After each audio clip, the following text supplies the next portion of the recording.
Hello everyone, अगर आपने इस सीरीज़ के पिछले एपिसोड्स को नहीं देखा है सो आई सजेस्ट कि पहले आप उन्हें देख लें एंड मेरे चैनल को सब्सक्राइब करें। एंड अगर आपको मेरी वीडियो अच्छी लगे देन प्लीज़ लाइक करिएगा। एपिसोड की शुरुआत में वूतोंग को डांटता है कि मैं तुम्हें जॉब से निकाल रहा हूँ, जिसपे जब इसके टीम मेंबर्स इसी का साथ देते हैं तो बॉस इन टीम मेंबर्स को ही बोलने लगता है कि अच्छा तो तुम सब की वजह से ही ये प्रोजेक्ट लेट हुआ, इसलिए मैं तुम सभी को निकाल रहा हूँ। इस पे वूतोंग बोल देती है कि इन सब की कोई गलती नहीं है, गलती मेरी है, इसलिए मुझे निकालिए। एंड ये रिज़ाइन दे देती है, जिसके बाद ये काफ़ी ज़्यादा सैड होकर शानजून को बताती है कि मुझे तो अपनी फाइनेंशियल कंडीशन अच्छी करनी थी तोंग तोंग की कस्टडी लेने के लिए, लेकिन मैंने तो अपनी जॉब भी खो दी। शांगजून इसे हिम्मत दिलाता है कि कोई बात नहीं, तुम अपनी सारी प्रॉब्लम्स मेरे ऊपर छोड़ दो, मैं कुछ ना कुछ करके तुम्हारी हेल्प ज़रूर करूँगा। नेक्स्ट डे अलार्म बजने पे एकदम से उठ जाती है कि इसे ऑफिस जाना है, बट इसे याद आता है कि इसे तो वहाँ से निकाल दिया गया। ये नौकरी की तलाश में भी जाती है, लेकिन यहाँ पर भी इसका कुछ नहीं होता। तभी ली इसे मिलने के लिए बुलाता है एंड कहता है कि तुम मेलिंग कंपनी को जानती हो ना, वो तुम्हारी उस बेस्ट फ्रेंड की कंपनी है। उसका मुझे पर्सनली फ़ोन आया था कि मैं उसकी कंपनी में इन्वेस्ट करूं, जबकि उसकी कंपनी बिल्कुल बैंकरप्ट होने वाली है। और तुम ये बताओ कि तुमने मेरा नंबर उसे क्यों दिया। एक तरफ तो तुम बोलती हो कि तुम्हें मेरे कोई पैसे वगैरह नहीं चाहिए, लेकिन दूसरी तरफ हम दोनों की रिलेशनशिप के चलते अपनी बेस्ट फ्रेंड्स को नंबर बांट रही हो मेरा, ये सोच के कि मैं तुम्हारे चक्कर में तुम्हारी बेस्ट फ्रेंड को की कंपनी में इन्वेस्ट कर दूंगा। इसे कुछ भी समझ में नहीं आता क्योंकि इसने तो नंबर दिया ही नहीं था, लेकिन ये कहता है कि फिर मेरा नंबर किसके पास से उसे मिला। एंड जब ये यहाँ से उठ के चल देती है तो इसे कहता है कि लो ये प्रपोजल तो लेती जाओ और अगली बार थोड़ी ढंग के फ्रेंड्स बनाना। बट ये इसे बोल के चली जाती है कि वो अच्छी है, मुझे तुमसे ये सब पूछने की ज़रूरत नहीं है। जब तुम मुझे छोड़ के चले गए थे मेरे सबसे ज़्यादा बुरे वक्त में, तो उसने मेरा साथ दिया था। घर आने पे पहले से इसका शानजून वेट कर रहा था, जैसे कहता है कि तुम जॉब ढूंढने गई थी ना, मैंने तुम्हें पीछे से बहुत ज़्यादा मिस किया।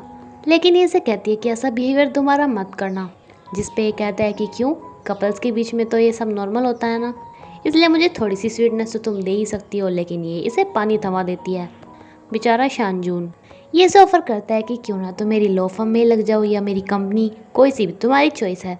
बट ये कहती कि नहीं, मुझे इस तरीके से नौकरी नहीं चाहिए, सब क्या सोचेंगे। तो ये कहता है कि सोचने दो, मैं तो चाहता ही हूँ कि सबको पता चले कि मैं तुम्हें कितना ज़्यादा प्रोटेक्ट करना चाहता हूँ एंड तुम मेरे लिए कितनी ज़्यादा स्पेशल हो। लेकिन ये इसे कहती है कि चलो अगर मुझे 2-4 दिन में जॉब नहीं मिली तब मैं तुम्हारे कहने से तुम्हारे यहाँ पे आ जाऊँगी। नाउ इसे इसकी फ्रेंड मिलती है, जिससे ये पूछती है कि क्या तुमने उसे कांटेक्ट किया था, क्या तुम्हारी कंपनी बर्बाद होने जा रही है। एंड ये इसे बताती है कि मैं प्रेग्नेंट हूँ एंड शायद मुझे लड़का ही होगा, मैं इस बच्चे को जन्म तो देना चाहती हूँ, लेकिन हमारी कंपनी डूबती ही जा रही है। मुझे लगा था कि अगर मैं ली से हेल्प मांगूंगी तो वो शायद तुम्हारे चक्कर में हमारी हेल्प कर देगा। वूतोंग इसे कहती है कि मुझे पता है, जब मेरे मॉम डैड ने मुझे घर से निकाल दिया था तो तुमने मुझे अपने घर में रखा था, तुमने अपनी इनकम से मेरी 1 साल हेल्प करी एंड तुम मेरे चक्कर में हनीमून पे भी नहीं गए थे। बट मैं इसमें कुछ नहीं कर सकती क्योंकि ली ने मना कर दिया है। ये बिल्कुल पागलों की तरह करती है कि जब हमारे पास पैसे ही नहीं होंगे, हमारी कंपनी डूब जाएगी, तो हम अपने दूसरे बच्चे का खर्चा कैसे पूरा करेंगे, इसलिए शायद मुझे अबॉर्शन ही कराना पड़े, मेरा बेटा मेरी किस्मत में ही नहीं होगा। वूतोंग को इस सब पे काफ़ी बुरा लगता है कि ये अपनी बेस्ट फ्रेंड की हेल्प नहीं कर पाई। ली का अपनी कंपनी के मीटिंग में बिल्कुल मन नहीं लग रहा था, इसलिए अपने बेटे से मिलने चला जाता है, जहाँ पर इसे पता चलता है कि जो लाइब्रेरी इसने बनवाई थी उसमें लियांग ने बहुत सारी बुक्स डोनेट की हैं। एन असिस्टेंट जांग दोंग इसे कहता है कि वाह, शराब पीने के अलावा भी तुम कुछ और करती हो।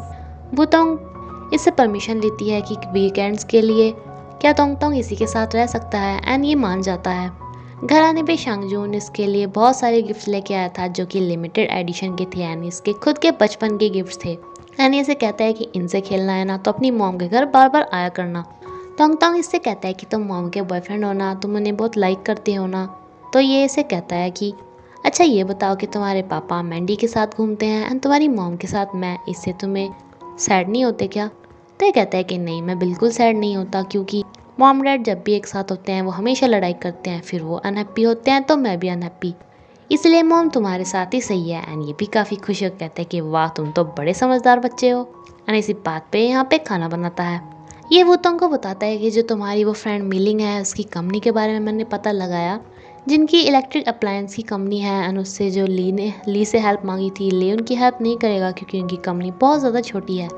लेकिन हाँ, कोई और उनकी हेल्प कर सकता है उनकी कंपनी में इन्वेस्ट करके, जो कि ये खुद की ही बात कर रहा था। ये इसे मना भी करती है, लेकिन ये कहता है कि नहीं, मैं वही कंपनी में इन्वेस्ट करूँगा एंड उस कंपनी की मैनेजर तुम होंगी। तभी मिलिंग का हस्बैंड इसे बताता है कि मिलिंग पता नहीं कहाँ पे चली गई, मेरी उसके साथ बहस हो गई थी, मैं बच्चा चाहता था एंड वो नहीं। लेकिन कुछ देर बाद ढूंढने पे मिलिंग अपने आप इसके पास आ जाती है, जैसे कहता है कि ठीक है चलो, जैसा तुम कहोगी वैसा ही होगा, हम अभी ये बच्चा नहीं करेंगे। लेकिन अभी वुतोंग इसे बताती है कि हमें इन्वेस्टर मिल गया है, अब सब कुछ हैप्पी हैप्पी हो जाता है। तो ये सब आपस में कंपनीज की बात करते हैं। प्रपोजल इन दोनों को काफ़ी ज़्यादा अच्छा लगता है एंड इसकी फ्रेंड नोटिस करती है कि इन दोनों की काफ़ी अच्छी पट रही है। तो ये इसे कहती है कि वो तुम्हारा बॉयफ्रेंड है ना, तभी तो हमारी इतनी सारी हेल्प कर रहा है। लेकिन ये कहते हैं कि नहीं। देन ये कहती है कि ये उस ली से तो अच्छा ही है, वो तो इतना ज़्यादा कोल्ड है जैसे फ्रिज में पैदा हुआ हो। अगर मैंने अब तक शादी नहीं की होती ना, तो मैं इससे फट से शादी कर लेती। लेकिन नहीं, वुतोंग को तो वो ली ही पसंद आ रहा था। शांगजून इस प्रपोजल को अपने पापा के सामने रखता है कि मैं इसमें पैसे लगाने वाला हूँ। इसके पापा इसे मना करते हैं एंड कहते हैं कि तुम्हें शांगा होटल पे ध्यान देना चाहिए, वहाँ का प्रोजेक्ट हर बार हमारी ही फैमिली को मिलता है एंड अगर हम अब की बार हमारी फैमिली को ना मिला तो ये हमारे लिए काफ़ी इंसल्ट की बात होगी।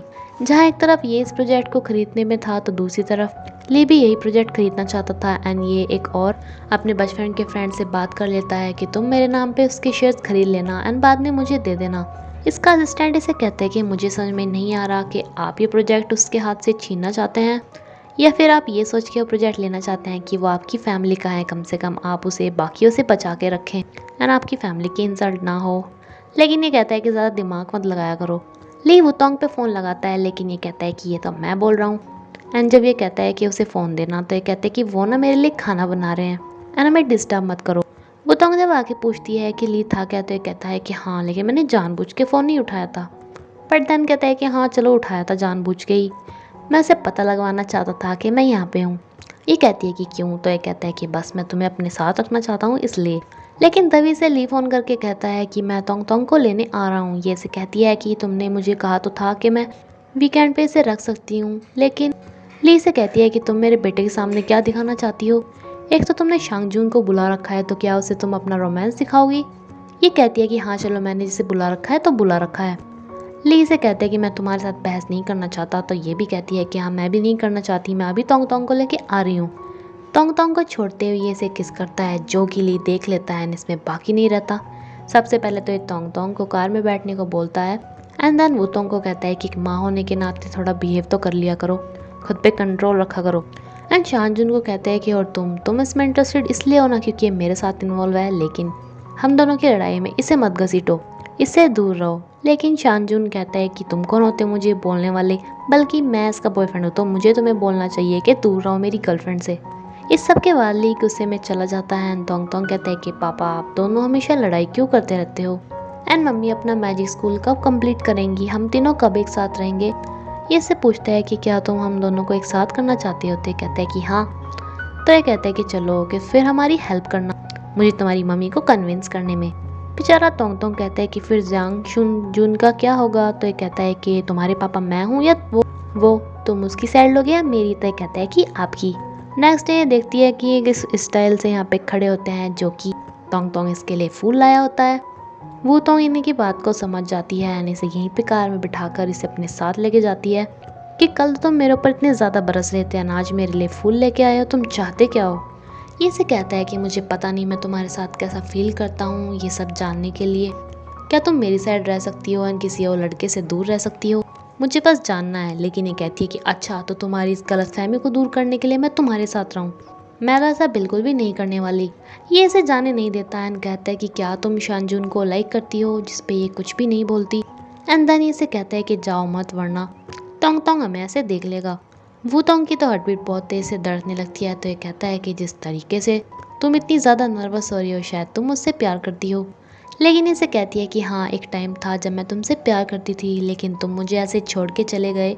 पता है मैंने कितनी सारी प्रॉब्लम्स का सामना किया, मुझे घर से निकाल दिया गया, इतनी मेहनत करके मैंने तोंग तोंग को पढ़ाया एंड अब तुम होते कौन हो ये सब बोलने वाले। ये कहता है कि उस रात मैंने तुम्हें इसलिए मना कर दिया था क्योंकि तुम मेरे लिए स्ट्रेंजर थी, लेकिन आज बहुत कुछ बदल गया है। तो ये कहती है कि क्या बदल गया, तुम मुझे सिर्फ इसलिए पाना चाहती हो क्योंकि अभी मैं शांजुन के साथ हूँ, तुम मुझसे मुझे छीनना चाहते हो। बट मैं तुम्हें एक बात बता दूँ कि तुम्हें सिर्फ दूसरों से चीज़ें छीननी आती है, उन्हें प्यार से रखना नहीं आता।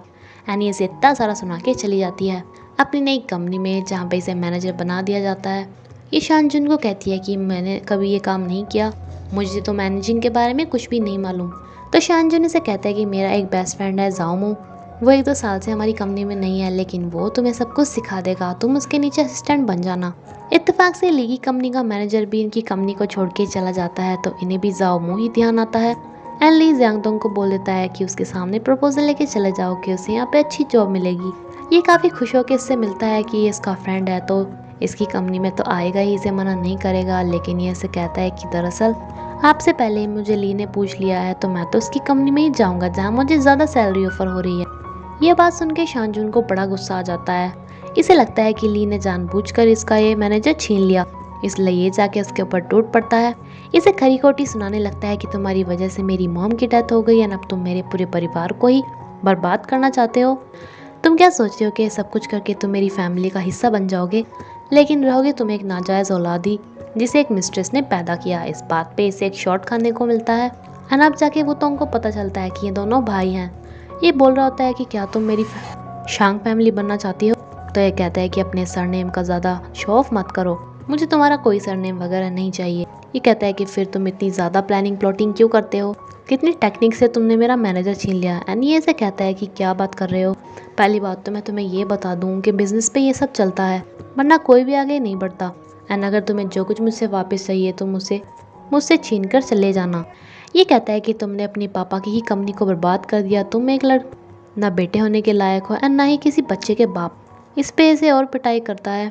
वुतोंग इन्हें रोकने आती है एंड इसी के साथ ये एपिसोड यहीं पे ख़त्म होता है फ्रेंड्स। Thank you. अगर आपको मेरी वीडियो अच्छी लगी है देन प्लीज़ लाइक करिएगा।